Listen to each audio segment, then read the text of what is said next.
sadar bahwa kita sulit untuk mencintai orang lain jika kita tidak bisa cinta dengan diri sendiri. Tujuan berdirinya Love Yourself untuk mengedukasi orang-orang untuk memiliki kesadaran mengenai pentingnya kesehatan mental. Dengan adanya pengetahuan, maka orang akan dengan mudah menyadari. Dengan timbulnya kesadaran, maka stigma negatif mengenai permasalahan psikologis dapat dikurangi.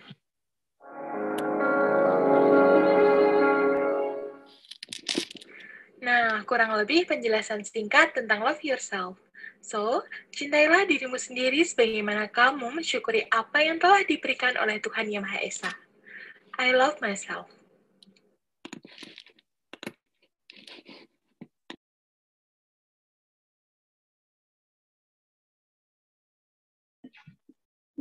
Bagaimana? Sudah tadi melihat ya tentang love yourself. Video singkatnya seperti itu. Bagaimana cara mencintai diri kita sendiri. Nah, untuk mempersingkat waktu, boleh Kak Nika memaparkan materi yang akan disampaikan tentang ketersambungan berikut. Ya. Oke, baik. Terima kasih Bu Risma atas waktunya. Jadi teman-teman siswa-siswi semua, hari ini sesinya mungkin tidak terlalu serius gitu ya. Nanti kita juga akan banyak berdiskusi. Juga mungkin teman-teman akan untuk sharing pengalamannya yang kaitannya dengan kecanduan gadget gitu ya. Karena kan sekarang dalam kondisi pandemi, apalagi sekarang PPKM juga sedang berjalan, pasti banyak pengalaman kita yang berkaitan dengan penggunaan gadget gitu ya, juga untuk sekolah, mungkin juga untuk sarana hiburan kita juga gitu. Nah, nanti ketika saya proses pemaparan materi, nanti mungkin saya akan mengajukan beberapa pertanyaan untuk kita berdiskusi bersama gitu. Nanti silakan boleh open mic atau menyampaikan pendapatnya teman-teman semua dari chat. Kalau misalnya memang kepingin anonim, silakan chat langsung ke saya, direct langsung ke saya.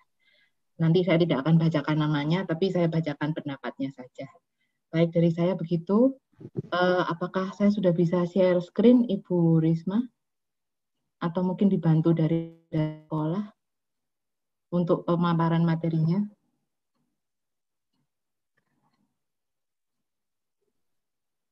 Silakan Bu Nika untuk langsung men-share screen. Share screen ya Bu? Ya, baik, oke. Saya akan mulai share screen-nya. Apakah sudah terlihat? Sudah. Sudah ya, baik. Oke, baik, saya besarkan dulu.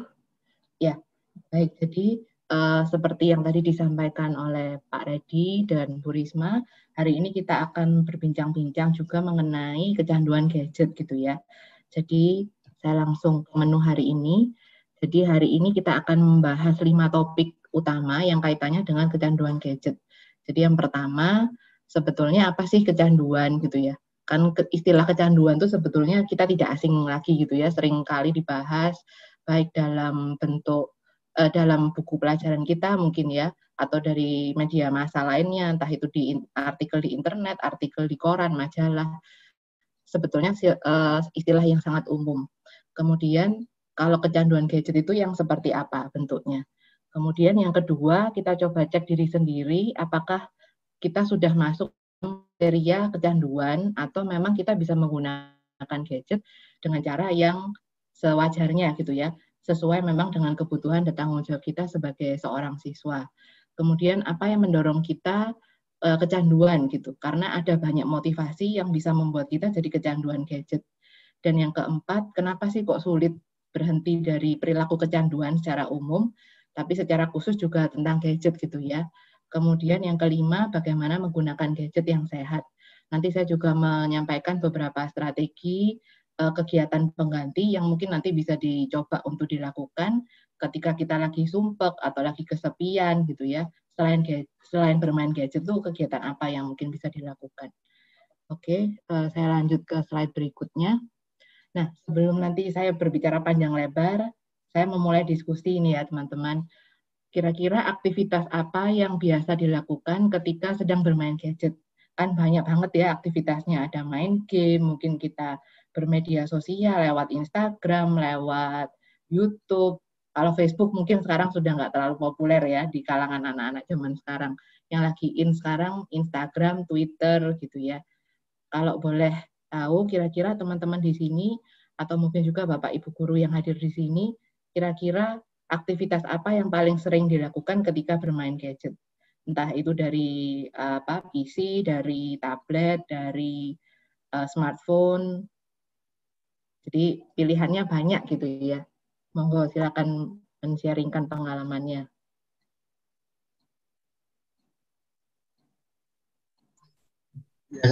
Saya biasanya paling sering kalau misalkan buka YouTube, paling baca novel online. Oke, maaf dengan Mas siapa ini? Arya adalah Salim. Kenapa, Mas? Maaf, agak putus-putus suaranya, agak lebih keras sedikit, tolong. Nama saya Arya. Oh, Arya. Oke, Mas Arya. Terima kasih banyak sudah sharing. Jadi lebih ke ini ya, Mas, bermain YouTube gitu ya, Mas. Maksudnya apa? Nonton video gitu ya, streaming. Ya. Iya, oke. Terima kasih, Mas. Sama, saya juga sering streaming gitu ya di YouTube.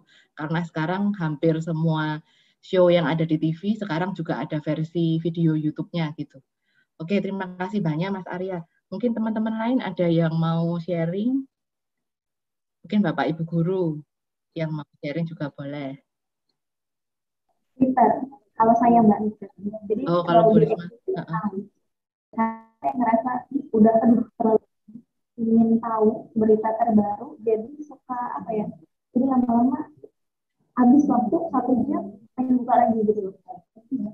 Gitu ya, Bu Risma. Jadi kalau di Twitter tuh memang singkat-singkat, tapi biasanya selalu update. Update-nya paling cepat dibandingin medsos lainnya gitu ya. Singkat, terus kita langsung, oh ini berita yang paling panas saat ini gitu ya. Iya, betul-betul. Jadi memang sebetulnya kan penggunaan gadget itu dibilang semuanya merusak, sebetulnya enggak ya. Banyak hal-hal positif yang bisa kita dapatkan. Baik itu untuk konten berita ataupun untuk konten-konten edukasi sebetulnya. Jadi nggak melulu buruk gitu, apalagi zaman pandemi ini saya rasa hampir seluruh dunia nih, semua bagian di dunia ini memakai fasilitas gadget gitu ya untuk saling terhubung, kemudian saling update berita, informasi terkini gitu. Betul sekali Bu Risma, terima kasih sharingnya.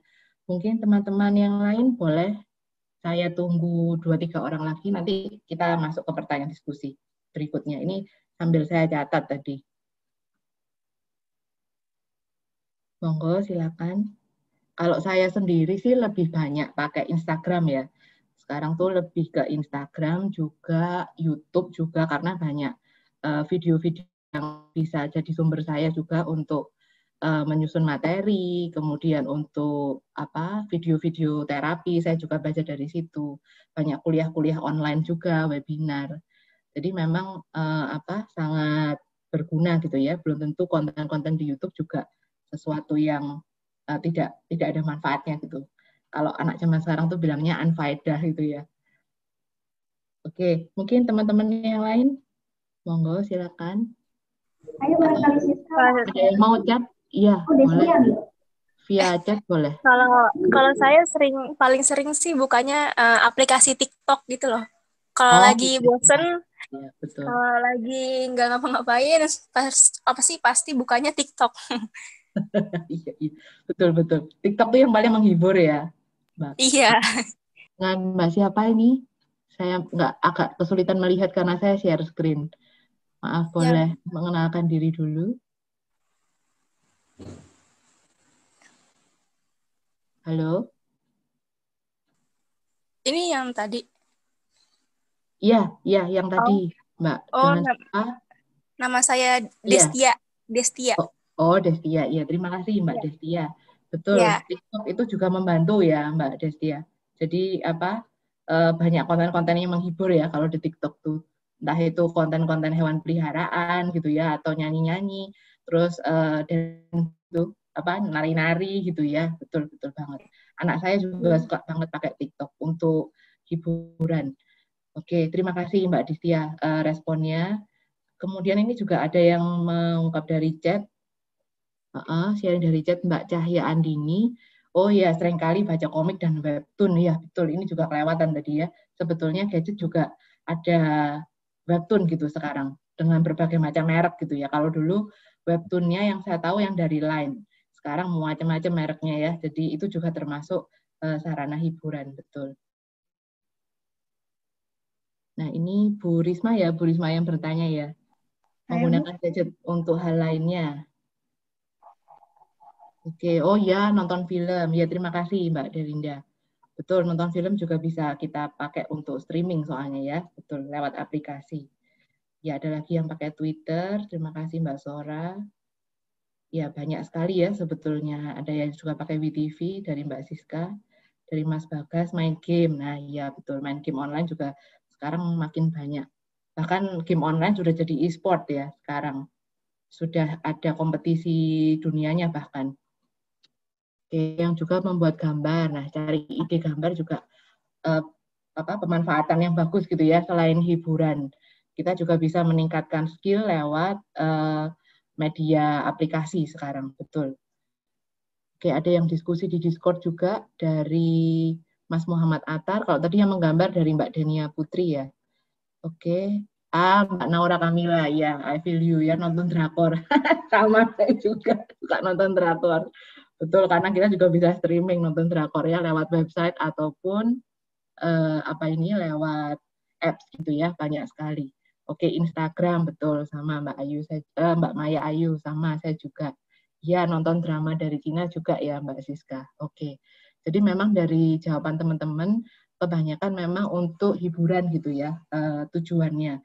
Tapi juga kita juga bisa meningkatkan skill tadi seperti Mbak Denia sampaikan.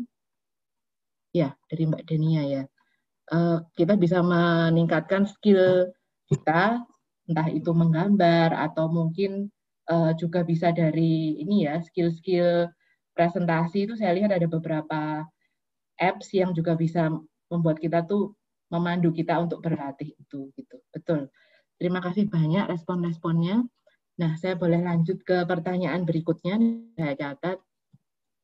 Oke, berikutnya menurut Anda semua, kira-kira kecanduan itu apa sih? Kalau kita dengar kecanduan, itu yang terpikir apa langsung dari istilah ini? Monggo teman-teman silakan men-sharingkan pendapatnya. Saya Bu. Ya, silakan dari Mbak siapa? Naura. Oh iya, Mbak Naura. Silakan Mbak Naura. Kecanduan itu seperti kita ada rasa ingin terus-menerus buat melakukan sesuatu gitu. Jadi kayak kalau misalkan udah buka itu bakalan keterusan sampai kita bosan atau bahkan nggak pernah bosan. Ya, betul. Terima kasih Bu. Ya, terima kasih Mbak Naura. Bagus sekali jawabannya, betul. Memang ada unsur begitunya, nanti kita bahas ya. Saya keep dulu jawabannya Mbak Naura. Jadi lebih ke keinginan terus-menerus dan rasanya tidak bisa dikontrol gitu ya. Keinginannya itu yang terus mendorong kita untuk melakukan perilaku atau mengkonsumsi sesuatu gitu ya. Oke, mungkin ada teman-teman yang lain yang ingin ikut menjawab selain Mbak Naura, silakan. Bisa lewat chat juga, bisa open mic. Banyak caranya, silakan monggo. Sambil saya catat ya, teman-teman. Jadi kalau saya nunduk, saya nyatet berarti. Ya, oke. Silakan. Ada lagi yang mau berpendapat? Via chat mungkin. Tadi sudah ada yang open mic. Silakan kalau ada yang mau lewat chat. Ya, ini Mbak Siska sudah beropini ya. Kecanduan singkatnya menurut saya ketagihan. Ya, betul. Jadi kecanduan itu kata lainnya dari ketagihan, betul. Oke, terima kasih Mbak Siska Adini. Saya tunggu 2 lagi, nanti saya sharing dari sudut pandang saya sebagai psikolog gitu. Silakan teman-teman yang lain, 2 orang lagi. Atau mungkin Bapak Ibu Guru boleh silakan berpendapat. Jadi supaya saya tahu perspektif dari teman-teman siswa juga dari Bapak Ibu Guru. Oke, ini sudah ada yang masuk lagi dari Mas Muhammad Attar. Kecanduan itu seperti ketergantungan ya. Ketergantungan gitu Bu, sampai nggak bisa lepas. Betul. Jadi kita nggak bisa mengontrol dorongan itu gitu ya. kita terus lakukan. Tadi yang seperti Mbak Nora bilang, sampai bosan atau bahkan itu nggak pernah jadi bosan.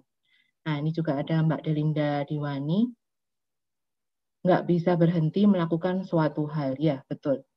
Jadi kecanduan itu bisa macam-macam gitu ya, nggak hanya kecanduan zat atau kecanduan makanan gitu ya. Kalau zat itu juga termasuk makanan, nah tapi atau rokok atau alkohol, tapi juga bisa dalam bentuk kecanduan perilaku. Oke, terima kasih banyak teman-teman. Mungkin ada satu orang dari Bapak Ibu guru yang mau sharing, boleh? Dari chat aja boleh, silakan.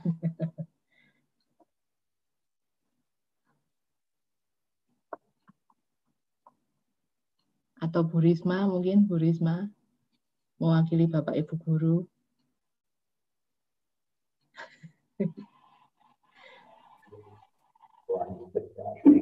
Baik, kembali. Kalau menurut saya kita sangat tergantungan. Iya. Baik itu positif maupun negatif.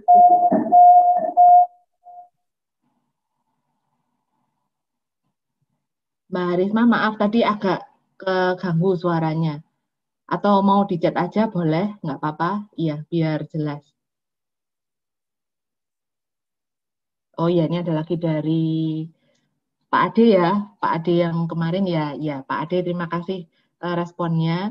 Kecanduan itu hilangnya kontrol pada diri terhadap suatu hal. Betul. Jadi tadi banyak yang dari teman-teman siswa yang juga menyatakan bahwa itu juga kehilangan kontrol gitu ya.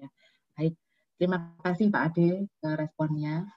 Baik, betul sekali teman-teman dan Bapak Ibu guru bahwa kecanduan itu memang kaitannya dengan 3 hal gitu ya. Ya, saya izin lanjutkan ke slide berikutnya. Oke, nah ini saya kembali lagi ke pertanyaan sebelumnya. Saya mau membagikan hasil survei ini yang saya dapat. Jadi survei itu membuktikan bahwa ternyata aktivitas favorit saat screen time itu memang saat ini itu banyak yang melakukan mobile gaming. Jadi bermain game online-nya adalah termasuk online shopping, ada video streaming, tadi seperti yang diungkap sama teman-teman, ada social media, social networking itu termasuk social media. Kemudian kita memakai aplikasi untuk menjalin relasi dengan orang lain lewat phone call atau lewat berpesan gitu ya, kayak WA, WhatsApp, kemudian lewat apps komunikasi lainnya, begitu. Ada juga aktivitas-aktivitas sosial yang lain. Nah, seperti kita saat ini melakukan Zoom ini juga termasuk dari aktivitas screen time sebetulnya. Nah, ternyata berbeda ketika diadakan survei tahun 2016 gitu ya. Ini yang di sebelahnya adalah hasil survei tahun 2016. Saat itu belum ada pandemi, yang banyak dilakukan adalah lebih ke bermedia sosial gitu ya. Hiburan juga sudah ada, tapi mungkin lebih tinggi ke penggunaan media sosialnya. Nah, sekarang mulai bergeser juga untuk ke mobile gaming gitu. Jadi mungkin nanti kita akan bahas kira-kira dari motivasi untuk mencari hiburan itu apa sih yang paling membuat kita jadi makin terdorong untuk menggunakan gadget. Nah, ini ada lagi surveinya, tapi ini lebih ke berapa lama kita memakai gadget gitu ya. Nah, ini saya compare lagi, ada 2 hasil penelitian yang beda, hasil survei dari 2 tahun yang berbeda, kurun waktunya lain banget.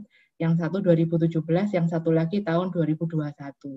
Jadi ketika tahun 2017, penggunaan gadget atau penggunaan internet ya, kalau gadget kan mungkin langsung kaitannya sama internet gitu. Ketika itu penggunaan lebih dari 7 jam itu hanya 26,48%. Dan pengguna yang paling banyak itu hanya 1-3 jam gitu ya. Nah, sekarang hasil survei dari bulan Januari 2021 tahun ini, ternyata kita sehari itu meningkat penggunaannya. Jadi sekitar 8 jam kita tuh online. Itu belum termasuk ada TV gitu ya, termasuk dalam screen time soalnya. Kemudian penggunaan di sosial media dipisah dari internet gitu ya, 3 jam 14 menit. Jadi kalau digabung itu mungkin ya ada sekitar 14 sampai 15 jam kita nongkrongin HP gitu ya. Kalau mungkin kita mau record gitu ya, mau mengamati diri sendiri terus dicatat gitu. Nah, dari sini maka kita makin berpotensi gitu ya untuk mengalami yang namanya kecanduan gadget.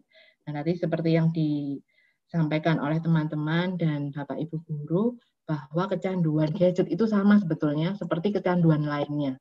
Jadi kalau kita bicara tentang kecanduan itu memang ada dua macam gitu ya, kecanduan zat dan kecanduan perilaku. Kalau kecanduan zat adalah zat yang bisa kita konsumsi, entah itu kopi, alkohol, bahkan obat-obatan terlarang itu termasuk zat juga, nikotin itu juga termasuk kecanduan, tapi yang zat. Nah, kecanduan lainnya itu adalah perilaku.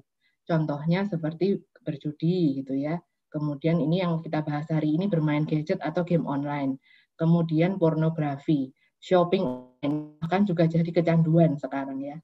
Nah, jadi sebetulnya perilaku apapun itu bisa jadi kecanduan sebetulnya. Tapi memang mungkin tidak semuanya gitu ya. Ada beberapa yang lebih berpotensi untuk menjadi perilaku adiksi. Nah, perilaku adiksi itu apa sih sebetulnya? Nah, ternyata ada 3 kriteria yang bisa menjadikan satu perilaku itu memenuhi kriteria adiksi. Yang pertama, ini 3C gitu ya. Yang pertama craving, kontrol, kemudian consequences. Kalau craving itu keinginan yang tidak tertahankan untuk atau sangat menguasai diri kita gitu ya, sehingga mendorong kita melakukan perilaku adiksi, apapun perilakunya, termasuk gadget gitu ya. Nah, biasanya craving ini muncul sebelum melakukan perilaku adiksi. Kalau mungkin dalam ranah kecanduan zat, ini istilahnya kayak sakau gitu ya. Jadi dorongan yang sangat menguasai kita hingga akhirnya kita tidak bisa mengontrol. Nah, akhirnya yang kedua itu adalah kontrol. Jadi kehilangan kontrol diri ini terjadi selama orang itu melakukan perilaku adiksinya. Apapun itu lagi gitu ya, perilaku adiksinya bisa gadget, bisa termasuk belanja, bisa untuk berjudi. Jadi ketika kita melakukan sesuatu, kita tidak bisa mengontrol, kita nggak bisa berhenti. Kan mengurangi aja juga sulit. Tadi seperti yang disampaikan bahwa itu jadi nagih gitu ya, ketagihan. Jadi minta lagi gitu. Nah, yang ketiga itu adalah consequences gitu. Consequences itu lebih ke hasil atau outcome setelah perilaku tersebut dilakukan. Jadi ketika kita sudah selesai melakukan perilaku adiksi itu, maka ada hasilnya atau ada outcome-nya. Nah, konsekuensi ini biasanya bersifat negatif ya. Kita bisa merasa bersalah, kita bisa merasa malu pada diri sendiri, atau kita juga bisa merasa tidak berdaya untuk mengendalikan diri. Jadi akhirnya self-esteem kita atau rasa keberhargaan diri kita bisa menurun. Nah, sekarang mari kita coba cek sendiri gitu ya. Ini adalah kriteria yang ada di APA gitu, jadi American Psychological Association. Jadi memang di APA sendiri itu sudah dirumuskan kira-kira kalau kecanduan, sebetulnya bukan kecanduan gadget ini ya, ini kecanduan game online, tapi memang medianya akan hampir sama. Nah ini kita coba renungkan, kita coba lihat apakah ciri-ciri ini ada di diri kita saat ini. Jadi yang pertama, itu pikiran kita tidak bisa lepas dari keinginan untuk selalu memainkan gadget atau memikirkan keinginan untuk bermain gadget. Jadi beda ya, kita ingin mainin gadget, langsung ambil, atau memikirkan keinginannya. Jadi, nanti kapan ya aku bisa pegang lagi. Nah, itu memikirkan keinginannya. Dan seperti seolah-olah kita terbayang-bayang untuk memainkan gadget kita. Gitu. Nah, kemudian yang kedua, itu merasa gelisah, kemudian cemas atau nggak tenang, atau mudah marah gitu ya, emosinya nggak stabil ketika kita memegang gadget. Kalau kita sudah sampai di tahap ini, nah kita perlu waspada. Kemudian yang ketiga, ada kebutuhan untuk bermain gadget yang makin tinggi dari waktu ke waktu. Jadi mungkin kalau di hari ini gitu ya, atau kemarin gitu, kita bisa pegang gadget cuma 2 jam gitu, selain untuk kebutuhan sekolah misalnya ya. Tapi untuk besoknya meningkat lagi jadi 3 jam. Besoknya lagi meningkat lagi jadi 4 jam. Atau mungkin setiap minggunya meningkat gitu. Tapi yang pasti ada kebutuhan yang makin besar gitu ya untuk kita bermain gadget. Nah, yang keempat, karena kita saking fokusnya sama keinginan atau kebutuhan ini, kita jadi mengorbankan aktivitas atau minat di bidang lain. Jadi misalnya ketika kita diajak teman untuk ayo Zoom bareng yuk atau mabar gitu ya, atau nobar bareng-bareng, kita nggak mau, nggak deh, aku mau main gadget aja gitu. Entah itu mau main game online atau mungkin kita mau lihat media-media yang lain gitu ya, atau mau nonton aja deh gitu, sampai akhirnya mengorbankan aktivitas kita, atau bahkan mungkin bisa mengorbankan waktu belajar karena kita ngejar si drakor nih misalnya gitu ya. Nah, ketika itu terjadi, kita mengorbankan aktivitas yang penting untuk kita lakukan, atau itu juga jadi bagian dari tanggung jawab kita sebagai siswa gitu ya, atau saya sebagai pekerja sekarang ini sebagai psikolog kan juga ada beberapa tugas yang memang harus dilakukan. Nah, kalau saya mengorbankan itu demi karena saya ingin drakor nih misalnya, karena saya suka nonton drakor, nah itu juga perlu diwaspadai.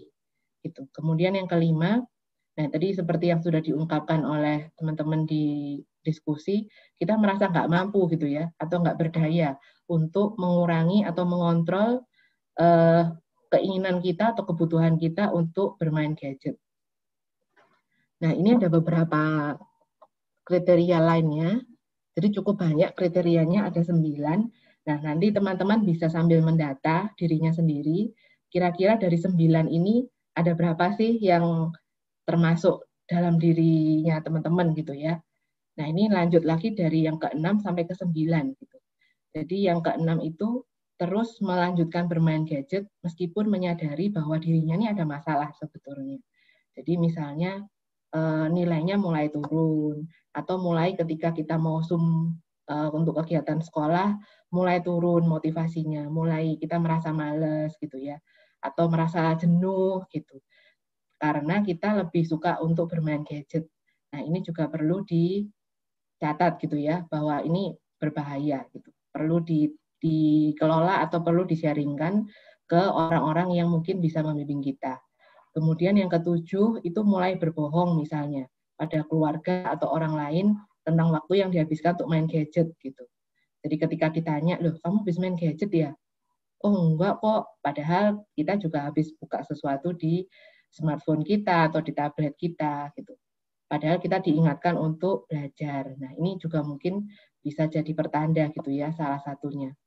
Kemudian yang ke-8 itu kita bisa menggunakan gadget secara berlebihan ya, bukan berarti gadget tidak boleh dijadikan suatu media hiburan, tapi berlebihan. Jadi misalnya sehari setelah kita sekolah gitu ya, kita menontonin gadget tuh selama 3-4 jam nonstop sampai lupa makan, kita jadi lupa minum, nonton terus pokoknya. Nah itu yang juga harus itu berarti sudah mulai berlebihan. Kemudian yang terakhir itu beresiko mengacaukan prestasi akademik atau kinerja dan relasi antar teman gitu ya, karena mungkin kita lebih mementingkan keinginan kita untuk main gadget. Nah, kira-kira nih teman-teman dari 9 ini berapa nih yang teman-teman centang gitu ya, atau mungkin kita sudah mulai was-was bahwa ini mungkin aja juga terjadi sama kita gitu. Nanti boleh sambil kita jalan, sambil diingat-ingat, nanti kita bisa sharing waktu diskusi. Oke, nah ini adalah alasan tadi yang saya sampaikan, beberapa alasan kita bisa kecanduan gadget gitu. Jadi sebetulnya ada 3 hal yang paling sering saya jumpai di praktek gitu ya, klien-klien saya, itu 3 hal ini biasanya yang paling mendorong seseorang untuk main gadget gitu. Entah itu remaja, entah itu juga sudah dewasa, kayak saya gini ya, sudah menjelang 40 gitu. Sebetulnya intinya mirip. Jadi yang pertama adalah kesepian. Jadi perasaan kesepian itu bisa memicu seseorang untuk cari teman curhat atau hiburan lewat gadget gitu. Apalagi sekarang ini memang kita lagi terbatas gitu ya, nggak bisa dengan leluasa ketemu teman atau ketemu orang-orang yang kita sayang karena memang ada pembatasan dalam kondisi pandemi ini. Jadi ini juga kondisi yang rentan sebetulnya untuk memicu kita jadi kecanduan gadget. Kemudian yang kedua itu pengalihan kecemasan. Nah, bermain gadget itu juga bisa jadi bentuk pengalihan ya. Jadi ketika kita cemas, kita khawatir soal tugas, kita mungkin khawatir juga atau ada kecemasan tentang relasi di rumah dengan orang tua atau mungkin dengan saudara atau mungkin dengan teman-teman kita, gadget itu juga bisa dijadikan salah satu cara untuk mengalihkan kecemasan ini tadi. Gitu.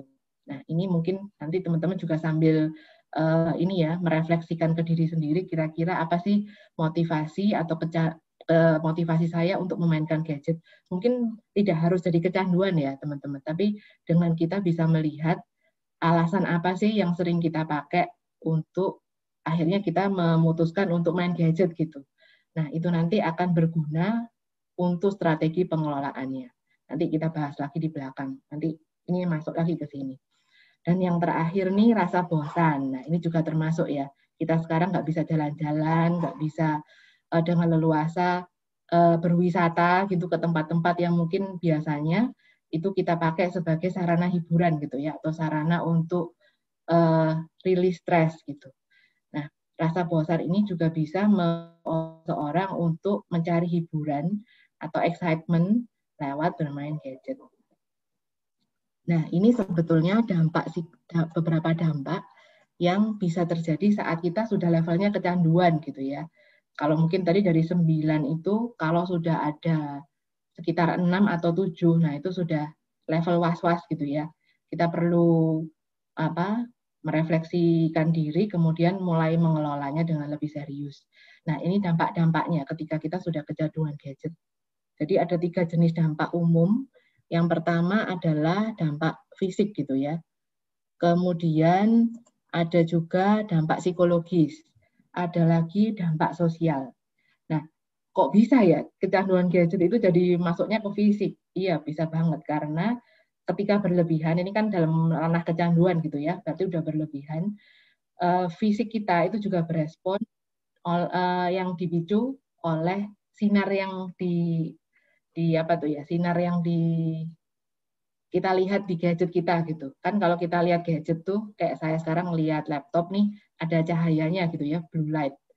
Nah, kemudian kalau kita nonton HP atau tablet juga ada blue light yang kita hadapi gitu ya. Nah, blue light itu ternyata juga memicu stressful untuk badan kita jika terlalu lama. Kalau cuma sejam, 2 jam, ya 3 jam, 4 jam lah paling lama gitu ya. Itu masih badan kita bisa kelola.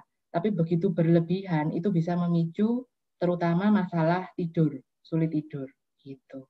Jadi dampak fisiknya salah satunya memang sulit tidur, kemudian ada nyeri, termasuk pusing, nyeri kepala, nyeri di leher karena memang kita biasanya kalau gadget tuh apalagi nonton film yang tegang gitu ya. Waduh, ini tegang banget. Nah, itu biasanya ngaruh ke leher, ke punggung gitu, nyerinya.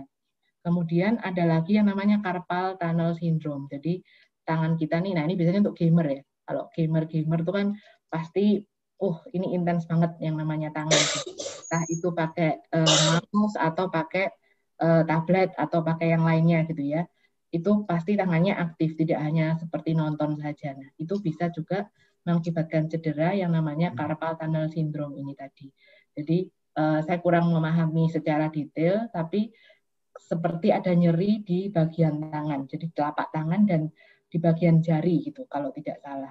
Tapi memang itu bisa jadi salah satu dampak negatif secara fisik dari kecanduan gadget ini. Dan yang terakhir itu adalah iritasi mata. Nah, ini juga termasuk yang efek tadi blue light itu ya. Jadi mata kita juga akhirnya teriritasi karena kita melihat blue light terus-menerus dalam jangka waktu yang lama. Nah, dampak psikologisnya ini termasuk tadi yang sudah disampaikan, itu ada rasa bersalah gitu ya. Setelah melakukan perilaku adiksi itu biasanya ada rasa bersalah. Kemudian ada rasa malu gitu. Dan perasaan bersalah yang tidak terkelola itu bisa naik level jadi stres, naik level lagi jadi depresi. Nah, ketika kita juga akhirnya terokupasi atau terlalu tidak bisa mengendalikan keinginan untuk bermain gadget, akhirnya kita jadi menunda pekerjaan atau melakukan prokrastinasi gitu ya, istilah kerennya itu kita jadi menunda-nunda pekerjaan, menunda-nunda melakukan tugas-tugas kita, termasuk menunda mungkin kegiatan belajar atau mungkin menunda juga ketika ada teman yang ngajak kita mau ketemuan, nah besok aja deh gitu, mungkin ya kalau dalam relasi pertemanan. Kemudian yang keempat adalah harga diri yang rendah. Jadi ketika kita merasa bersalah, kita merasa tidak berdaya untuk mengendalikan perilaku adiksi, biasanya harga diri kita semakin rendah. Karena kita jadi makin nggak pede sama diri sendiri gitu. Merasa tidak punya kendali. Nah, kemudian selain 2 dampak itu ada dampak lainnya, yaitu dampak sosial. Jadi prestasi kita bisa menurun di sekolah. Kemudian kita jadi menarik diri dari pergaulan, kemudian juga bisa memicu konflik dengan keluarga kalau misalnya orang tua kita misalnya gitu ya, atau saudara, atau mungkin orang lain yang tinggal bersama kita nggak setuju kita terlalu banyak pegang gadget. Itu akhirnya juga bisa memicu konflik dengan anggota keluarga kita. Nah, kemudian juga yang sekarang juga agak marak nih, korban kriminalitas gitu ya. Baik cybercrime maupun betul-betul yang tindak pidana. Jadi misalnya diajak kenalan lewat media sosial gitu, kemudian nanti berlanjut dan bisa terjadi pelecehan ataupun yang lainnya gitu ya, perampasan, itu juga perlu diwaspadai. Itu jadi apalagi yang masalah cybercrime itu banyak banget ininya perilaku kriminalitas yang dilakukan secara cyber gitu ya. Oke, kemudian, nah ini tadi prosesnya, kenapa kok kita tuh sulit sekali berhenti dari yang namanya kecanduan. Jadi ini kecanduan secara umum ya teman-teman. Jadi banyak sekali gitu prosesnya yang membuat kita tuh jadi nggak bisa berhenti gitu ya. Jadi yang pertama itu adalah kita punya trigger atau kita punya pemicu. Nah, masing-masing orang itu punya triggernya masing-masing. Jadi ada yang karena tadi merasa kesepian, ada yang merasa kesepian tapi juga sekaligus bosen, itu juga ada. Jadi trigger-trigger itu kita perlu kenali. Apa sih sebetulnya yang membuat kita jadi ingin melakukan suatu perilaku adiksi. Nah, itu kita bisa berdiskusi dengan diri sendiri gitu ya. Apa sih, atau mungkin kita juga bisa diskusi sama orang-orang yang kita percayai gitu. Supaya kita tahu triggernya ini apa sih. Nanti begitu tahu triggernya, kita bisa lakukan pencegahan. Nah, trigger ini memang biasanya adalah kondisi atau situasi gitu ya. Bahkan bisa kondisi emosional kita yang membuat kita tuh ngerasa sakit gitu di dalam. Jadi kayak nyut-nyutan tapi di dalam hati gitu. Dan itu pasti tidak nyaman rasanya. Sehingga itu mendorong kita untuk menghindar dari perasaan itu atau menekannya. Kita nggak mau ngerasain gitu. Nah, itu trigger, salah satu penjelasan tentang trigger. Nah, dari trigger itu nanti kita bisa masuk ke craving gitu ya. Jadi kita cari nih, gimana ya caranya supaya saya bisa mengalihkan perasaan yang tidak nyaman ini. Nah, nanti kalau masuk ke tahap craving ini, kita merasakan satu dorongan emosi atau keinginan yang nggak tertahankan untuk melakukan perilaku adiksi itu. Termasuk salah satunya bermain gadget. Jadi bisa berbentuk pikiran obsesif, kemudian mendesak kita, ayo yang main gadget gitu, atau melihat sesuatu yang kita sukai di gadget kita. Nah, setelah dari trigger kemudian masuk ke craving, nah ini siklusnya bergerak lagi menuju ke pemakaian atau ke melakukan perilaku adiksi itu. Jadi kalau ini dalam ranahnya kecanduan gadget, kita melakukan tuh apa aktivitas yang tadi kita sukai. Jadi misalnya ada yang suka nonton, kayak saya tuh suka nonton, mungkin bermedia sosial gitu ya, scrolling. Nah, itu juga akhirnya karena kita didorong oleh craving, itu biasanya penggunaannya juga akan berlebihan. Karena ini dalam ranah sudah jadi kecanduan gitu ya, biasanya akan berlebihan. Dan itu sebagai bentuk pengalihan kan, jadi rasanya perasaan yang tidak nyaman itu kita alihkan menjadi sesuatu yang kita sukai gitu atau yang kita senangi saat itu. Nah, dari penggunaan itu memang sepertinya seolah-olah kita merasa rilis gitu ya, lepas, nyaman gitu. Kegelisahan kita mungkin terangkat. Nah, tapi sebetulnya ternyata otak kita itu berespon mengeluarkan sesuatu yang namanya dopamin. Atau mungkin kalau teman-teman sudah pelajari itu namanya neurotransmitter gitu ya. Jadi cairan kimia yang ada di otak kita. Ketika kita mengulang siklus ini, otak tuh mengeluarkan dopamin itu dan akhirnya pengeluarannya tuh bukan dalam jumlah yang normal tapi berlebihan. Nah, ketika dopamin ini diproduksi berlebihan di otak, akhirnya tubuh kita ini juga bereaksi nagih gitu, kepingin lagi dan kepingin lagi. Nah, itu yang membuat akhirnya kita jadi sulit mengendalikan diri karena badan kita atau tubuh kita ini sudah terpengaruh oleh itu. Nah, ketika kita sudah selesai melakukan perilaku adiksinya, akhirnya kita harus menemui atau ketemu lagi sama konsekuensi negatif itu tadi ya. Jadi perasaan menyesal, perasaan bersalah, mungkin juga merasa malu. Nah, itu juga bagian dari konsekuensi negatif yang kita hadapi gitu setelah biasanya melakukan perilaku adiksi itu. Nah, ketika kita merasa bersalah atau merasa malu gitu ya, menyesal, sebetulnya dalam kondisi kecanduan yang sudah sangat berat, itu juga bisa menjadi pemicu lagi atau trigger lagi untuk mendorong siklus ini terulang kembali. Gitu. Jadi tadi seperti yang Mbak Naura sampaikan gitu ya. Jadi kayaknya tuh kita nggak mungkin bosan karena siklus ini putar terus gitu. Nah, makin lama siklus ini berjalan dalam diri kita, itu makin pendek jaraknya. Dari trigger, craving, excitement, kemudian masuk ke pemakaian atau melakukan perilaku adiksi, perasaan negatif tuh makin cepat ininya. Berputarnya itu makin cepat. Kalau mungkin sehari bisa muter si siklus ini 2-3 kali di awal, nanti sehari bisa meningkat lagi 4-5 kali, bisa meningkat lagi 6-7 kali gitu. Jadi itu yang membuat kita jadi sulit untuk berhenti dari perilaku adiksi ini. Nah, ini adalah beberapa tips yang mungkin saya bisa sharingkan. Bagaimana sih kita menggunakan gadget yang sehat gitu ya.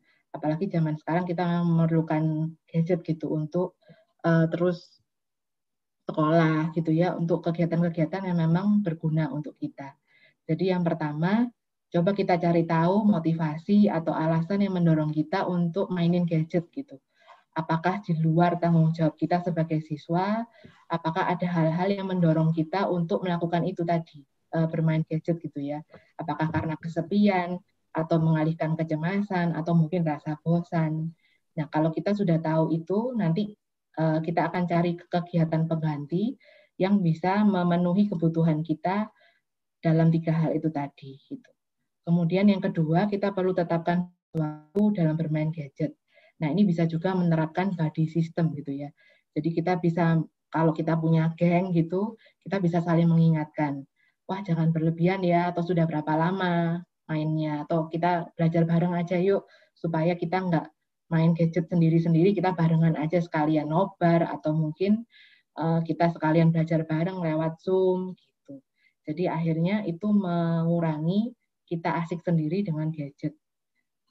Kemudian yang ketiga, itu kita bisa seimbangkan dengan SERIN. Jadi SERIN ini adalah akronim dari Social, Entertainment, Recreational, Educational, Nurturing, dan Eksistensial. Jadi kita bisa menggantikan kegiatan-kegiatan tadi bermain gadget itu dengan kegiatan yang lebih positif gitu ya. Kayak tadi kerja kelompok, kemudian kita nobar, bahkan mabar, main bareng, kalau itu memang direncanakan bersama-sama, itu juga sebetulnya bisa jadi salah satu aktivitas pengganti yang baik supaya kita tuh teralihkan gitu ya. Jadi meskipun kita masih bermain gadget, tapi ketika ada orang lain tuh biasanya jadi lebih terkontrol dibandingkan ketika kita sendirian begitu. Nah, sekarang kalau kita sudah terlanjur itu lengket dengan gadget, apa sih yang bisa kita lakukan ya? Jadi yang bisa kita lakukan ini sebetulnya bukan dilakukan, tapi lebih ke sikap hati kita tuh bagaimana gitu ya. Jadi yang pertama itu adalah courage atau keberanian. Kemudian ada clarity atau kejernihan, kemudian confidence atau percaya diri. Kalau courage itu lebih ke keberanian untuk mengakui bahwa saat ini kita lagi nggak baik-baik aja gitu ya. Jadi kita lagi dalam situasi yang mungkin kita perlu bantuan orang lain atau kita sudah masuk ke tahap yang banyak dampak-dampak negatif yang sudah kita rasakan. Nah, itu memang perlu keberanian untuk kita mengakui bahwa kita tidak baik-baik saja dan kita minta bantuan dari orang lain untuk menolong kita. Kemudian yang kedua yaitu clarity atau kejernihan. Kita perlu menjernihkan pikiran dan hati untuk menemukan motivasi dan memulai proses pemulihan. Jadi kita perlu untuk menanyakan ke diri kita gitu ya, kalau kita mau pulih dari suatu perilaku kecanduan itu sebetulnya motivasinya apa? Dan motivasi ini nanti yang akan mendorong kita untuk terus melakukan proses pemulihan gitu ya. Dan yang terakhir itu kita juga perlu kepercayaan diri untuk menjalani proses pemulihan. Karena memang proses pemulihan itu tidak mudah. Jadi mungkin nanti ada waktu-waktunya kita ngedrop lagi dan kita harus tetap bangkit gitu. Jadi perlu kepercayaan diri.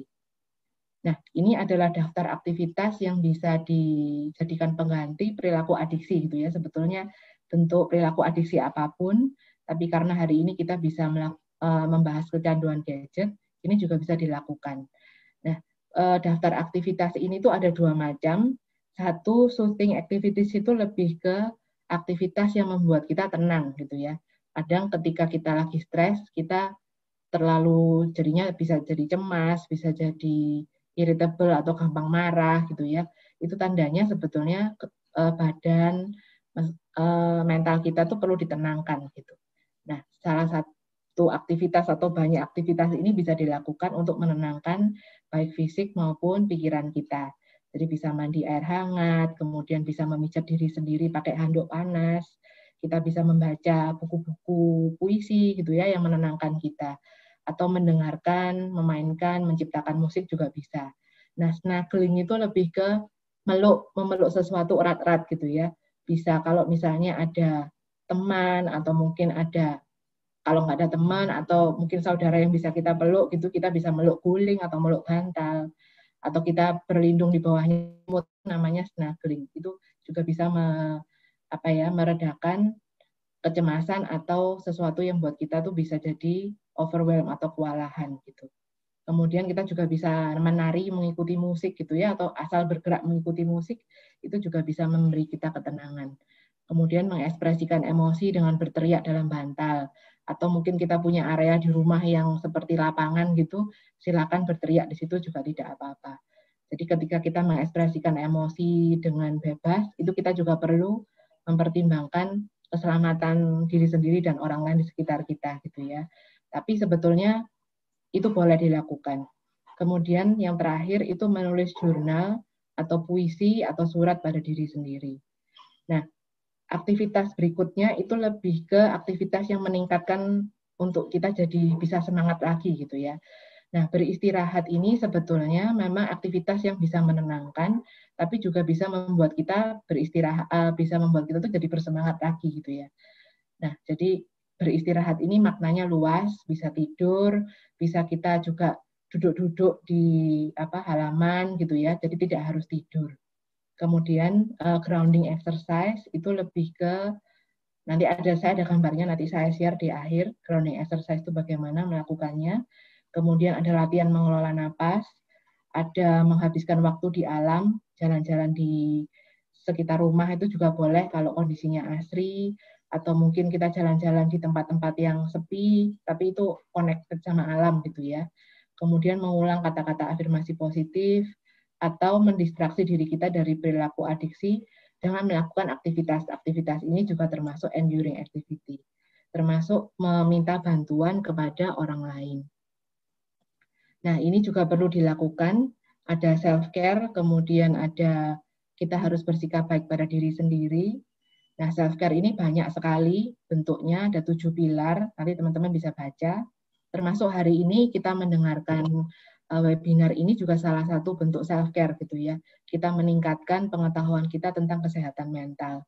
Kemudian kita juga perlu beraktivitas fisik yang cukup, makan yang sehat, kemudian menghindari perilaku-perilaku yang beresiko seperti minum alkohol atau mungkin juga merokok gitu ya, atau termasuk kecanduan gadget ini juga perilaku yang beresiko.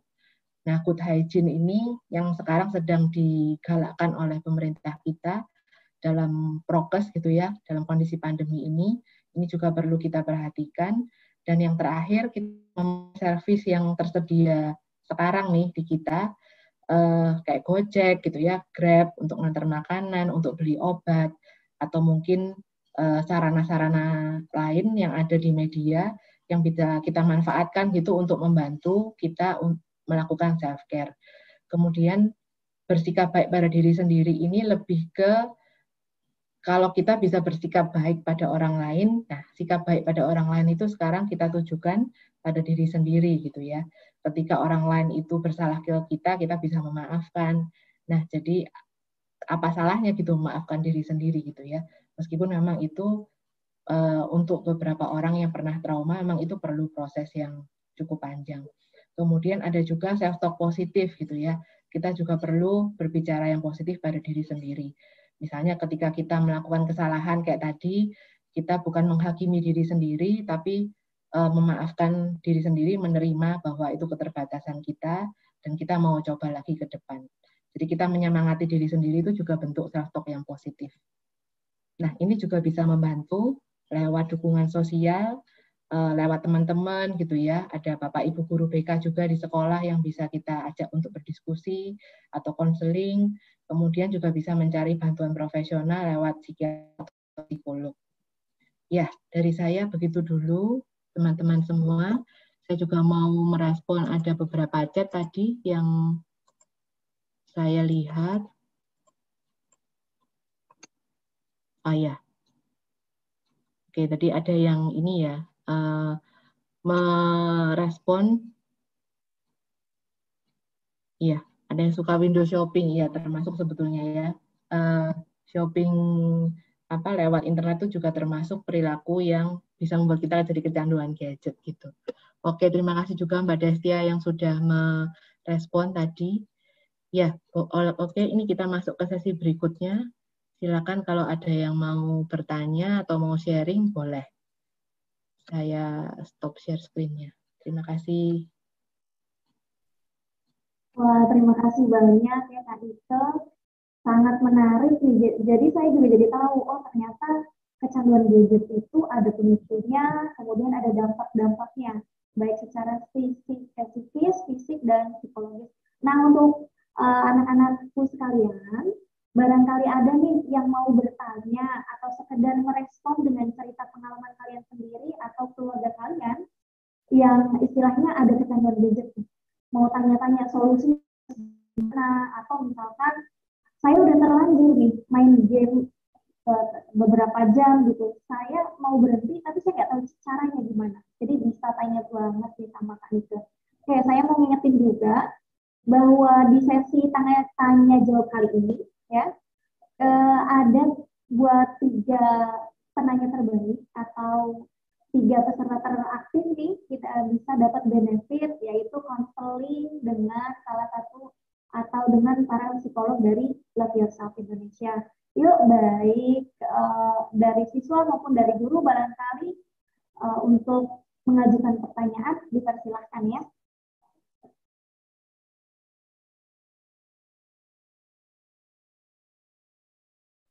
Assalamualaikum Bu, saya mau nanya. Waalaikumsalam. Waalaikumsalam Mas. Monggo Ya, silakan Bu. bertanya. Saya mau nanya. Kan sekarang ini kan banyak ya Bu pro kontra seputar dunia game ya. Terus ada yang bilang pro gitu kayak dengan alasan game itu dapat membantu anak mengembangkan pemikiran strategis yang baik Bu. Nah itu benar gak sih Bu? Kalau kira-kira? Ya, oke. Pertanyaannya itu ya Mas. Ya, oke. Terima kasih banyak Mas Jorgi ya. Betul ya? Oke. Terima kasih banyak Mas Jorgi pertanyaannya. Betul, game online itu sebetulnya tidak semua negatif. Kalau memang kontennya itu bisa membuat kita misalnya jadi meningkatkan kemampuan berpikir, itu betul gitu ya. Tapi memang dampak negatifnya ketika kita jadi terobsesi oleh game online dan akhirnya kita jadi misalnya jadi 4-5 jam online main game tanpa memperhatikan mungkin tugas-tugas kita gitu ya, atau melalaikan makan, atau kita lupa minum gitu ya, itu jadi negatif dampaknya. Tapi kalau bisa meningkatkan kemampuan berpikir, saya pikir iya, betul. Apalagi sekarang itu betul-betul secara resmi dijadikan e-sport gitu ya. Jadi memang sudah diakui bahwa itu bentuk olahraga otak. Jadi sama kayak catur, itu kan juga turnamen ya, sudah dianggap itu olahraga gitu. Jadi betul sekali sih Mas Jorgi, cuma ya memang kita perlu waspada gitu ya, perlu hati-hati dalam melakukan batasan. Seandainya misalnya nih ada yang tertarik untuk mendalami e-sport ini, kita sebetulnya bisa kalau mau tertarik ya, mau meningkatkan kemampuannya untuk jadi gamer yang betul-betul pro, mungkin nanti bisa ikut banyak turnamen, itu sebetulnya kita bisa luangkan waktu. Jadi intinya kalau kita luangkan waktu secara intensional atau dengan sengaja kita luangkan waktu untuk berlatih, itu boleh, nggak apa-apa. Jadi bukan artinya semua game online nggak boleh, itu bukan ya. Kalau menurut hemat saya begitu. Jadi kalau kita memang mau mengikuti jenjang jadi gamers pro itu memang kan itu kalau nggak salah ada level-levelnya gitu ya, yang perlu kita taklukkan gitu. Nah itu kita bisa latihan, tapi kita sediakan waktu khusus untuk berlatih juga dengan batasan gitu. Nah atau mungkin kita juga dapat mentor atau dapat pembimbingan yang serius. Kalau kita melakukan itu, nah itu saya rasa upaya yang serius untuk jadi gamers pro gitu, atau nanti jadi olahragawan di bidang e-sport ini tadi. Jadi mungkin bisa korbankan sedikit waktu, misalnya waktu kita main futsal gitu ya, kalau dulu hobi main futsal atau mungkin sekarang kita nggak bisa main futsal karena lagi pandemi seperti ini, nah kita pakai waktu-waktu itu tadi untuk berlatih di dunia maya, untuk main game online. Gitu. Semoga menjawab ya Mas Jorgi. Itu dari saya, tapi kalau masih belum puas dengan jawabannya boleh open mic lagi atau disampaikan lewat chat juga boleh. Semoga menjawab. Kelihatannya ada pertanyaan Ibu dari chat. Dari Siska Ardini nih, Anika. Iya, kalau betul. multi maraton, pasti kan ada begadangnya nih, termasuk kecanduan gadget atau tidak? Iya, betul-betul. Iya, sama kayak saya ya Mbak Ardini, saya juga begitu. Jadi kalau kita itu, kan tadi ya 3C itu tadi ya intinya. Kita masih punya kontrol kah gitu, apakah kita juga ada craving, atau kita ada konsekuensinya gitu ya. Jadi kalau memang saat itu kita lagi liburan, mungkin begadang masih oke gitu ya, karena kita memang tidak punya kewajiban untuk bangun pagi atau untuk ikut sekolah gitu ya, nggak ada tugas-tugas sekolah. Kalau itu dilakukan ketika dalam situasi liburan atau memang akhir minggu gitu ya, weekend, mungkin nggak apa-apa sih, itu belum kecanduan mungkin ya. Tapi kalau kita sudah mulai kehilangan kontrol, bahkan misalnya besok ada tugas yang kita belum selesaikan, kemudian kita nggak bisa lepas dari si namanya drakor ini tadi, nah itu berarti yang perlu diwaspadai, jangan-jangan sudah mulai kecanduan gitu. Tapi kalau kita masih bisa meletakkan dengan pola pikir yang biasanya kalau saya nih, saya juga mau sharing ya. Kadang kalau udah nonton drakor satu episode, apalagi yang langsung tamat gitu tuh rasanya kayak, wih ini seru, wah lanjut lagi episode berikutnya, wah akhirnya nggak bisa berhenti gitu ya sampai terakhir. Nah itu biasanya saya selalu meredam hati saya itu dengan bilang, nggak apa-apa lah, saya nggak nonton hari ini, toh itu masih ada di, entah itu di website, entah itu ada di apps-apps kayak View gitu ya, atau kayak tadi ada yang ngomong WeTV gitu, itu akan masih tetap nyantol di sana. Jadi seandainya saya tonton besok pagi pun nggak akan beda sama hari ini. Nah itu biasanya kalau untuk saya pribadi itu cukup membantu menghentikan saya untuk nggak terus lanjut untuk seri berikutnya gitu. Jadi mungkin nanti ketika kita lagi senggang kita bisa buka lagi. Gitu sih dari saya, Mbak Siska Ardini. Semoga membantu ya. Semoga berkenan juga dengan jawabannya.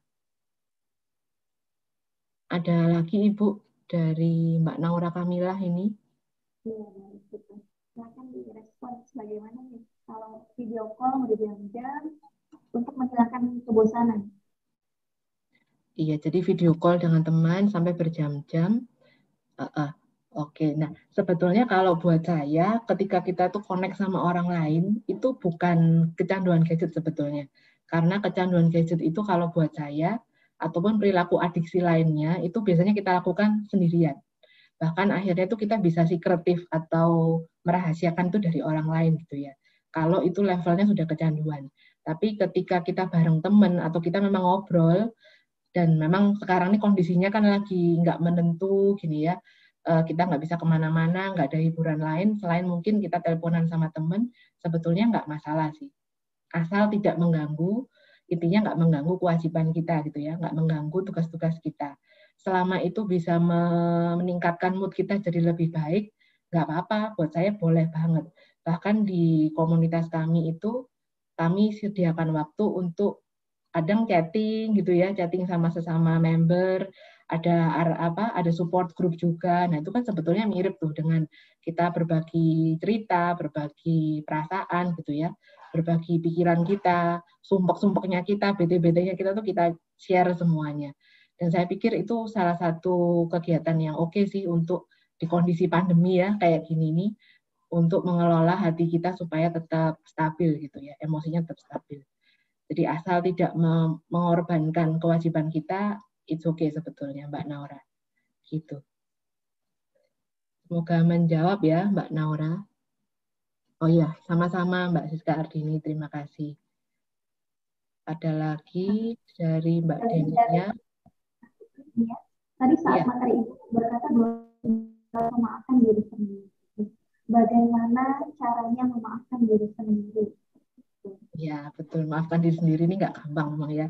Jadi proses memaafkan diri sendiri saat kita sedang merasakan kegagalan itu memang tidak bisa langsung tidak bisa secepat kita maafin orang mungkin ya. Jadi kalau mungkin sahabat baik kita melakukan sesuatu yang ada kesalahan gitu ya sama kita, mungkin kita bisa langsung dalam waktu 2-3 jam atau mungkin paling lama setengah hari lah atau sehari mungkin kita bisa pulih, langsung bisa maafkan dan mungkin bisa kembali baik. Tapi ketika itu diarahkan ke diri sendiri, kita mungkin perlu memberi waktu untuk kita bisa memaafkan gitu ya. Jadi mungkin hal pertama yang kita harus akui ketika kita perlu maafkan diri sendiri, itu mengakui perasaan-perasaan yang terjadi di dalam diri kita. Entah itu akhirnya memicu kita jadi merasa cemas, jadi merasa bersalah, itu kita harus akui. Kalau misalnya perlu dituliskan, tidak apa-apa. Jadi saya merasa bersalah karena, nah itu seperti kayak kita nulis diary gitu ya. Nggak perlu yang diatur, tata bahasanya. Kalau buat saya gitu ya, asal apa yang ada di pikiran dan perasaan diungkapkan itu juga sudah memberikan kelegaan. Dan itu salah satu proses yang membuat kita tuh mengeluarkan salah kita tuh keluar dari diri kita gitu. Jadi seolah-olah itu ditarik keluar gitu ya. Nah, ketika perasaan-perasaan yang berat itu ditarik keluar dari diri kita, dari sistem badan kita, itu akan lebih mudah dikelola gitu. Nah, nanti ketika tadi sudah dituliskan, kalau misalnya memang kita sudah meluangkan waktu 7 menit gitu ya, nulisin tanpa berhenti, tutup dulu aja nggak apa-apa. Nanti kalau sudah ready, kita menghadapi itu, kita buka lagi, kita baca. Nah, adakah yang berubah gitu ya, setelah kita baca lagi. Oke, ada hal-hal yang berubah, tulis lagi gitu. Nah, nanti kalau misalnya itu sudah dilakukan terus-menerus, biasanya perasaan bersalah itu perlahan-lahan mulai luruh dan kita bisa menerima kesalahan yang sudah kita lakukan. Kemudian kita juga bisa dapat sisi positifnya gitu ya, atau sudut pandang lainnya apa, atau hikmahnya apa dari kesalahan yang kita lakukan itu. Kalau misalnya itu masih belum mempan, mungkin kita juga bisa berdiskusi sama orang-orang lain gitu ya, yang ada di sekitar kita. Dengan kita mendiskusikan itu, sebetulnya kita juga seperti nulis ya, seperti mengeluarkan itu dari diri kita sebetulnya. Nah, kalau ngomong sama orang tuh bonusnya memang kita jadi mungkin dapat validasi gitu ya. Kalau orang-orang kita sharingnya sama sahabat gitu ya, kita dapat validasi, dapat dukungan gitu. Jadi memang proses memaafkan diri sendiri itu nggak bisa langsung bisa, itu tuh susah memang ya. Bahkan untuk kami para psikolog ini aja kita juga butuh proses untuk mengelola itu. Jadi nggak apa-apa, kasih diri kita waktu gitu. Dari saya itu, Mbak Denia, semoga menjawab. Ya, terima kasih kembali Mbak Naura. Ya, sama-sama Mbak Denia. Semoga menjawab ya. Iya, mungkin ada lagi yang mau bertanya, silakan. Saya. Oh, iya, silakan. Ya, silakan. Kalau saya kan ngerasa kalau saya itu kan kecanduan gadget. Sebentar Bu, serap. Jadi kan kalau saya itu kan ngerasa tuh kalau kecanduan gadget, jadi tuh kalau bangun tidur itu ngecek HP, kan buat absen. Nah, terus kalau habis PJJ, bahkan PJJ aja saya masih main HP. Terus kalau misalkan mau tidur saya main HP. Nah, saya sebenarnya nggak mau kayak begitu, cuman karena saya udah kecanduan. Nah, ada nggak sih tips atau langkah awal yang kita untuk mengatasi kecanduan gadget yang paling mudahnya gitu loh? Oke. Oke. Paham Mbak Destia. Terima kasih banyak ya Mbak Destia untuk sharing dan pertanyaannya. Kalau langkah pertama, mungkin yang kita perlu lakukan tadi itu ya, cari motivasinya. Sebetulnya ketika kita main gadget itu, dorongan apa sih yang membuat kita seperti itu? Bahkan tadi mungkin yang seperti Mbak Destia ceritakan, ketika sekolah online pun kita pegang gadget. Nah itu apa perasaan yang mendasari kita? Apakah kita cemas mungkin, ataukah karena kita lagi bosen, karena mungkin PJJ itu beda ya sama pelajaran di sekolah gitu ya, yang tatap muka langsung. Nah, itu kita perlu tanyakan pada diri sendiri. Kalau kita mentok, nggak bisa, nggak nemu jawabannya, kita bisa cerita gitu ya sama teman-teman kita, atau mungkin minta tolong Bapak Ibu Guru BK di sekolah gitu ya. Kira-kira apa sih yang membuat saya jadi seperti ini gitu. Apakah boring, ataukah memang ada kecemasan tersendiri, ataukah mungkin dua-duanya ada semua gitu. Nah, nanti ketika kita tahu penyebabnya apa, kita bisa pakai aktivitas pengganti itu tadi. Jadi misalnya kita bosen gitu ya, saat kita di DJ berjalan. Nah, kita bisa melakukan apa untuk mengatasi kebosanan itu? Kita bisa cari aktivitas penggantinya. Mungkin kita bisa menggambar gitu ya, gambar ketika kita nyatet kita juga pakai gambar-gambar gitu. Atau hal-hal lain yang nanti bisa didiskusikan. Itu sih Mbak Destia. Tapi yang terutama tadi 3C itu ya. Jadi kita harus menemukan courage atau keberanian. Nah ini Mbak Destia sudah melakukan sebetulnya. Dengan sharing secara terbuka gini ya di depan banyak orang, tuh saya sangat mengagumi keberaniannya. Terima kasih banyak untuk sharingnya. Nah itu adalah courage atau adalah keberanian mengakui bahwa iya ya kondisi saya ini sudah tidak baik-baik saja sekarang. Kita harus kelola itu gitu. Nah, courage-nya sudah, berarti kita temukan clarity-nya atau motivasi apa sih yang kita perlukan gitu ya. Motivasi ketika kita nanti pulih, kita mau apa sih sebetulnya?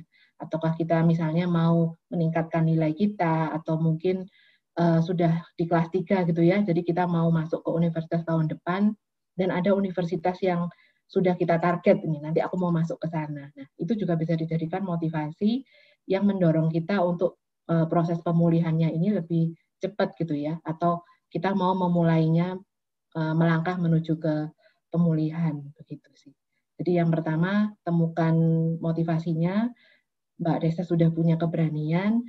Kalau menemukan motivasinya, cari rasa percaya diri ya, membuat nanti ketika kita gagal atau kita jatuh gitu ya dalam proses itu kita bisa bangkit lagi dan melakukan lagi gitu.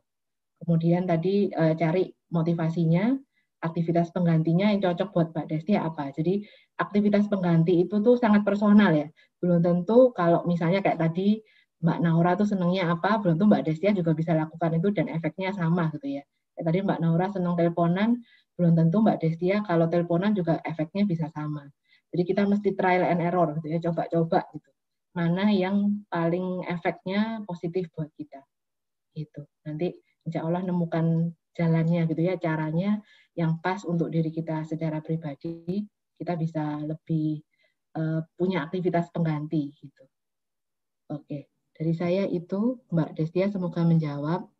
Ya, sama-sama Mbak Destia. Mbak Dika, boleh ya saya sharing gitu terkait tentang kecanduan gadget ini sekaligus saya. Boleh, silakan Bu. Saya punya ponakan nih ya, usia 5 dan 7 tahun. Jadi dari kecil tuh mereka sudah dipengaruhi dengan penggunaan gadget, terutama YouTube ya.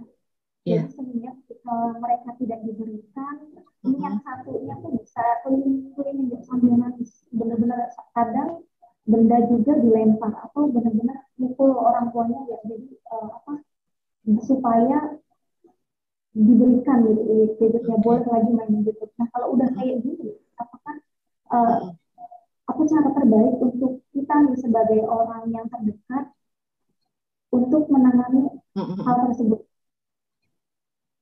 Ya, oke. Terima kasih Bu Risma sharingnya. Memang kalau untuk anak-anak itu sebetulnya prosesnya lebih cepat gitu ya daripada orang dewasa. Karena kalau anak-anak itu aktivitasnya memang tidak bisa mereka cari sendiri. Kalau itu yang memang disediakan orang tuanya, biasanya ya langsung itu yang diambil gitu aktivitasnya. Nah, mungkin yang bisa dilakukan, yang pertama menetapkan aturan gitu ya.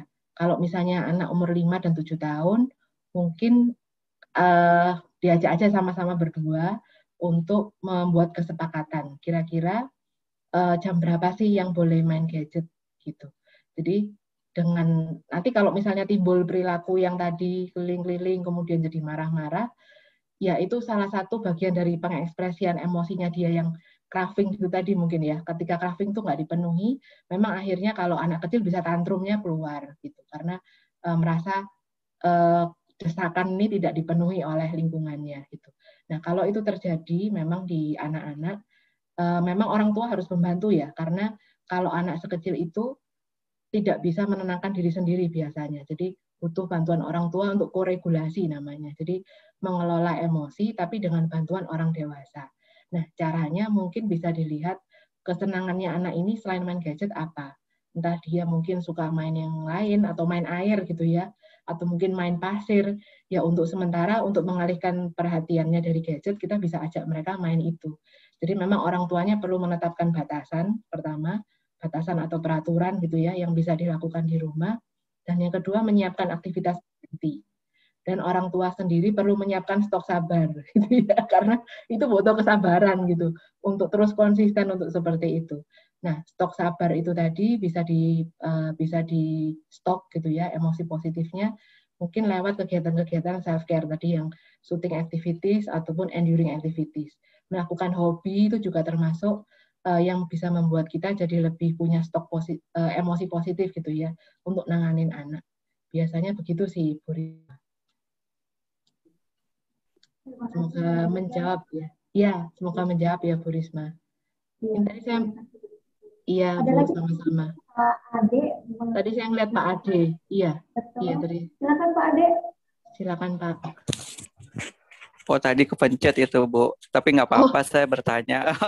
Iya, mangga Pak. Nggak apa-apa saya bertanya, juga belajar Ya. dari Ibu Nike juga. Alhamdulillah ada istilahnya penambahan ilmu pengetahuan juga Ibu Nike ya tentang masalah kecanduan gadget.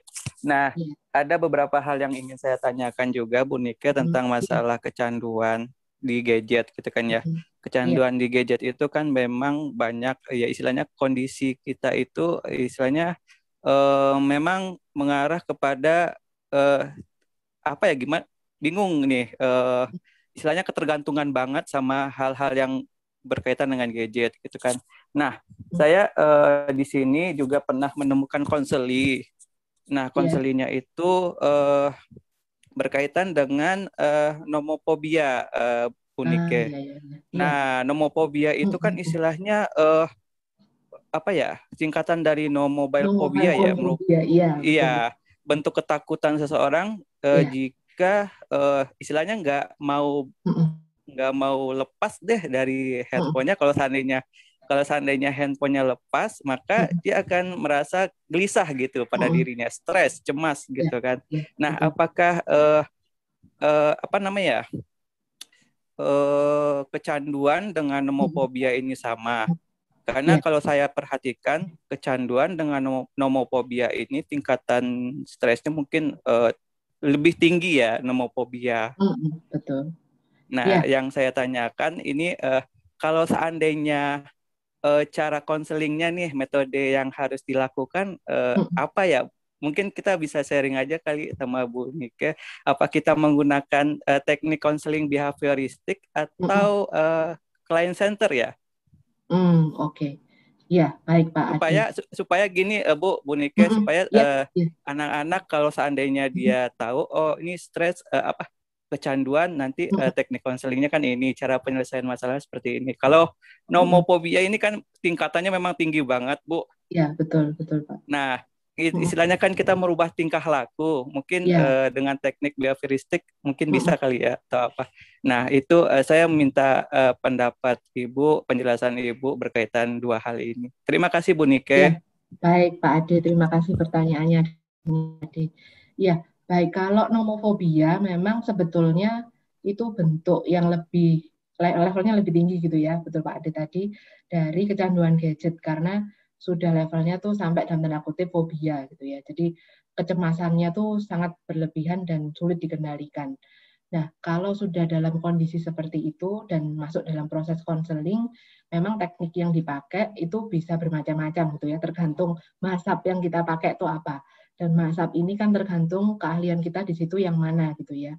Kalau memang misalnya Pak Ade lebih nyaman menggunakan teknik behavioristik, boleh, nggak apa-apa. Mau pakai yang apa ini tadi person center juga boleh. Kalau behavioral kan memang lebih ke mengubah cara berpikir gitu ya, mengubah cara pandang lewat proses berpikir, kemudian mengubah perilakunya agar sesuai dengan proses pikirannya yang sudah diluruskan itu tadi gitu ya. Nah, kalau person center terapi mungkin kita bisa pakai untuk memberikan kenyamanan secara emosional untuk si anaknya ini, untuk siswanya ini gitu ya. Jadi person center itu memang lebih mengarah ke humanistik. Jadi jadi kalau person center terapi itu punya kepercayaan atau punya prinsip bahwa setiap orang tuh pasti bisa berubah.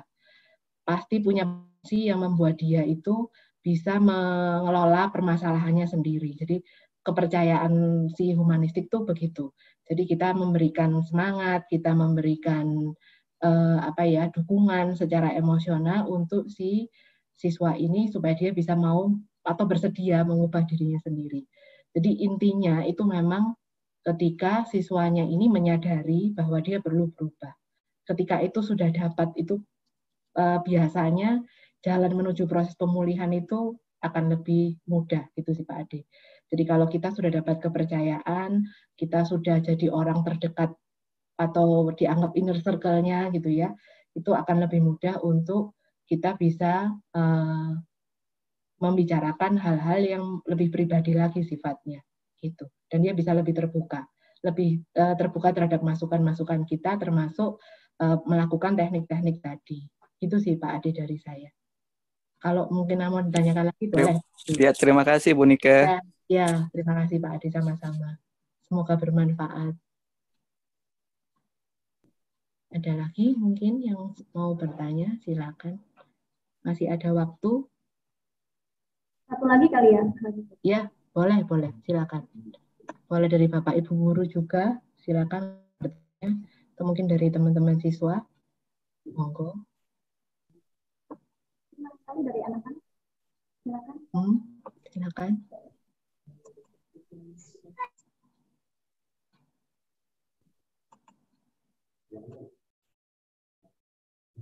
Sekarang ada yang ingin ditanyakan? Masih ada waktu. Dipersilakan boleh. Nah, ini ada Ibu dari Mbak Sora ya. Mbak Sora, oke. Jadi Mbak Sora sudah berusaha mengurangi main gadget dari minggu kemarin waktu liburan, tapi sekarang sekolah udah mulai jalan dan menggunakan PJJ. Oke. Nah, ini maksudnya mengurangi main gadget itu sudah nggak menyentuh gadget gitu ya, Mbak Sora mungkin bisa menambahkan informasi lewat chat atau lewat open mic, silakan.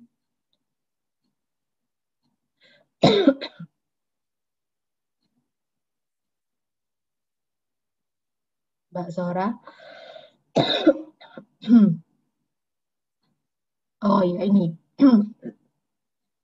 Saya udah ngurangin main gadget dengan cara, oke.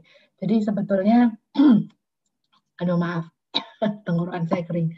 Ya, jadi sudah ngurangin main gadget gitu ya, dengan mencari kegiatan lain, tapi sekarang tetap harus pakai gadget gitu untuk PJJ. Apakah betul begitu Mbak Sora maksudnya? Iya, oke, baik. Terima kasih banyak Mbak Sora sharingnya. Dan rasanya sudah berhasil ya, berarti Mbak Sora ya. Jadi maksudnya betul-betul akhirnya kegiatan yang Mbak Sora lakukan bisa mengurangi main gadget gitu ya. Oke, kalau misalnya memang seperti itu, terpaksa kita connect lagi sama gadget, mungkin kita perlu ini ya, memberi reminder untuk diri sendiri bahwa, dan batasan juga, jadi selain reminder juga batasan, bahwa kita pakai gadgetnya hanya ketika sekolah saja. Kalau misalnya memang kita butuh ngobrol dengan teman, berarti kan kita tetap harus pakai HP gitu ya, atau mungkin guru-gurunya mengirimkan tugas lewat WA gitu ya atau lewat email, mau nggak mau kita mengakses lagi. Nah, kita perlu menetapkan boundaries atau batasan, dan itu mungkin kalau kita nggak kuat nahan sendirian, kita bisa komunikasikan ke orang lain gitu ya, supaya membantu kita untuk tetap ingat sama batasan itu tadi.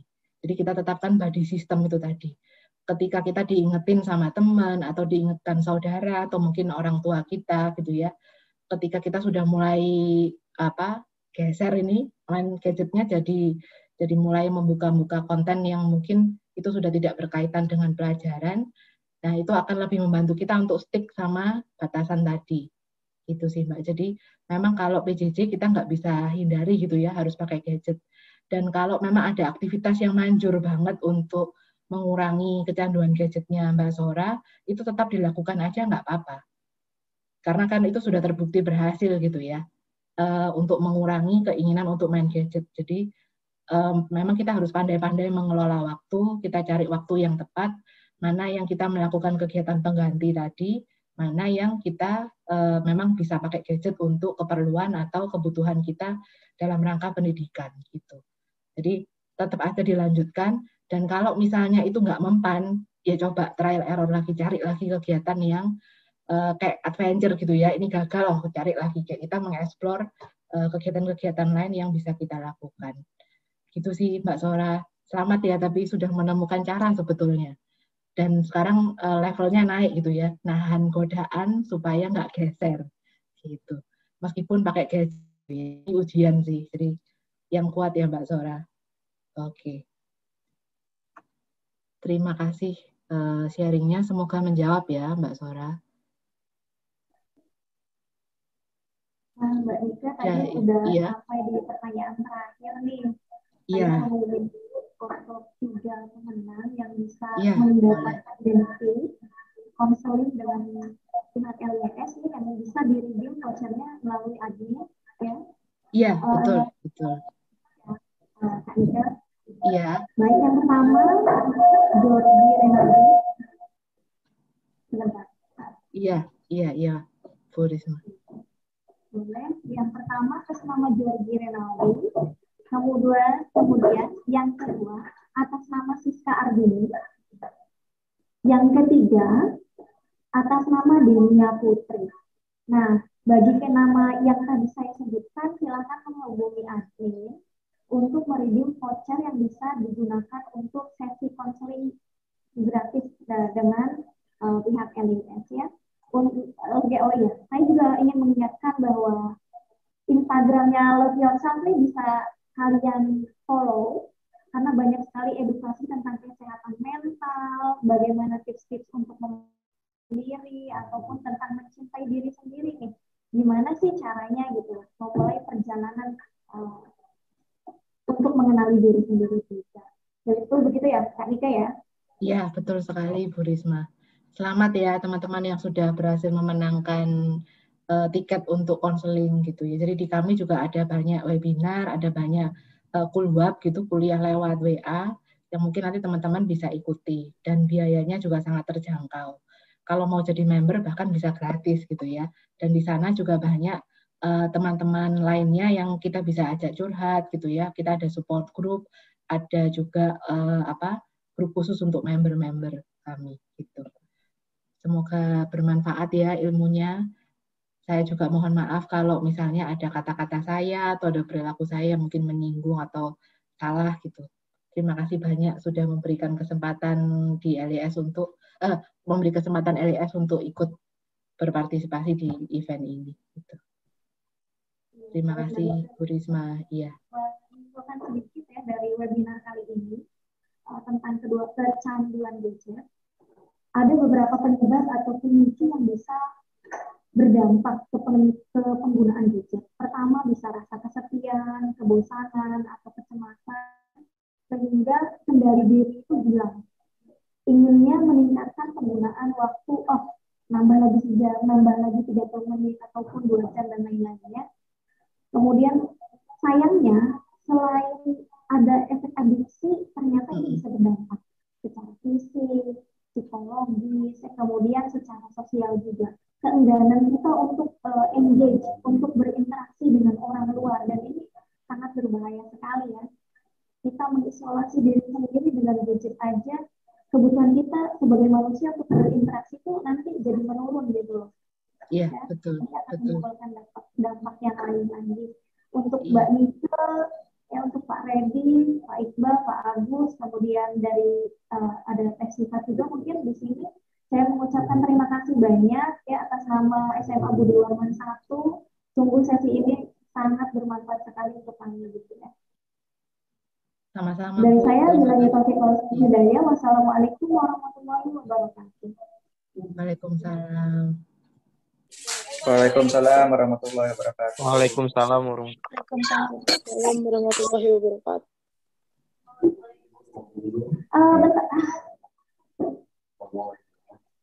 Untuk daftar hadir sebentar ya, saya akan tadi kelupaan karena asik ngobrol, kita asik diskusi.